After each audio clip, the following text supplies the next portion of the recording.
In a Where Are They Now moment, remember actor Andrew McCarthy, the heartthrob and member of the 80s Brat Pack who starred in all those classic hit movies of teenage angst like Pretty in Pink, St. Elmo's Fire, Weekend at Bernie's? Well, fast forward 30 years and Andrew is still acting and directing, but he's also fallen in love with the idea of traveling and writing about it. He's joining us now to talk about his very first novel. You've been a busy man, haven't you? Well, you got to do something. Yeah, well, and I think it's so interesting that lightning has struck several times in your career, first as an actor, then as a director, and now I direct as a travel writer. A lot of television. In my other life, I've been a travel writer for about the last 15 years or so. So that's been a great thing. Travel changed my life, and I just started writing about it for magazines and whatnot, and then I wrote a travel memoir, and yeah. Which was a bestseller. It was. That was very nice, yeah. And then it led to this novel here, which was a total surprise to me. I wasn't anticipating that. So you just had this germ of an idea. I did. I had this idea about a man who had I was interested in the story about marriage and secrecy. And it was a story about a man who had a one-night affair and had this child that he kept a secret from his family for all these years. And I worked on it for like 7, 8 years, and I could never crack it. But my favorite character was always their 15-year-old daughter, so one day I just changed the whole perspective and started writing from the 15-year-old girl's point of view, that like, my dad has this kid we didn't know about, what's going on? And so it turns her whole world upside down, and it became this young adult novel.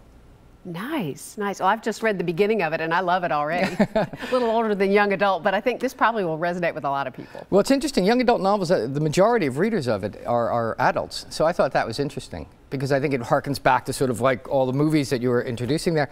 You know, that moment in our life when we're just sort of cusping and coming into our own, taking our own space, and people have a great affection and hold that part of their journey very close, you know. Yeah, definitely. That's why they still talk about, you know, Pretty in Pink 30 years later, because it resonates with them in their own moment, you know, when they were coming in. Yeah, definitely. How much contact do you have with your other Brat Pack co-stars?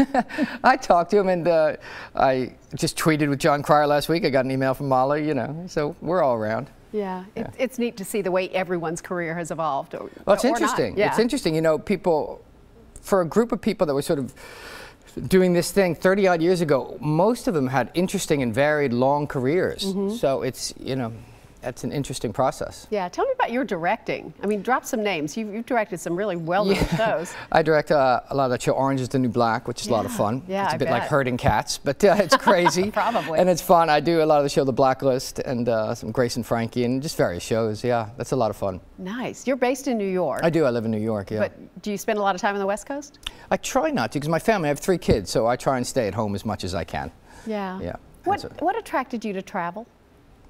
Well, travel changed my life in a very real way. I sort of came into myself when I was on the road. Travel, I've said, is sort of the university of my life. I think I walked through a lot of my fear in the world by traveling, and then it evolved and I started to write about it. Because I think travel is a really valuable use of time. It's not just something frivolous that we go on these vacations. I think real travel, just going and getting out of your comfort zone and leaving the country particularly, is a really important thing. I think if Americans traveled more, the world would be a different place. Mark Twain had that great line, travel is fatal to prejudice, bigotry, and narrow-mindedness, and I think that's very true. Yeah. So anyway, I'm a great believer in travel, and so it just became an accidental second career. Yeah, with National Geographic. Yeah, I'm an editor-at-large over there, yes. What an amazing life you've had so far. And there's still more to come. Well, let's hope. Do you see yourself writing another novel? Yeah, I mean, I have another idea for a young adult novel that I've started working on. There's something about the YA genre that I really like, because it's very emotionally direct. You know, it's like that stage in life when you're feeling, I'm all alone in the world, nobody understands this but me, nobody's felt this but me, and only I can do anything about it, and what's wrong with everybody else, and why aren't I appreciated enough? You know, that feeling that every teenager has. And that moment also when you realize that your parents are off actually living their own life, and it's not just about you. Yeah. And I think it's a startling revelation for people when they sort of actually come to that knowing of that moment when their parents are having a separate existence. I think it's terrifying and upsetting and, of course, liberating, but it's a complicated time in life. And I think when writing about the emotions of that, it's very direct and very accessible, which is why I think a lot of adults like it too. It also reminds them of their youth, and you can relive it in a different way than when you were actually going through the angst, you know? Yeah. Gosh, what a pleasure to talk to you. Thanks for the great entertainment you've given us through the years in front of the camera, behind the camera, and now with this novel. I think you're going to want to check this out. It's really neat. The book is called Just Fly Away. It's available wherever books are sold. Thanks so much. Thank you.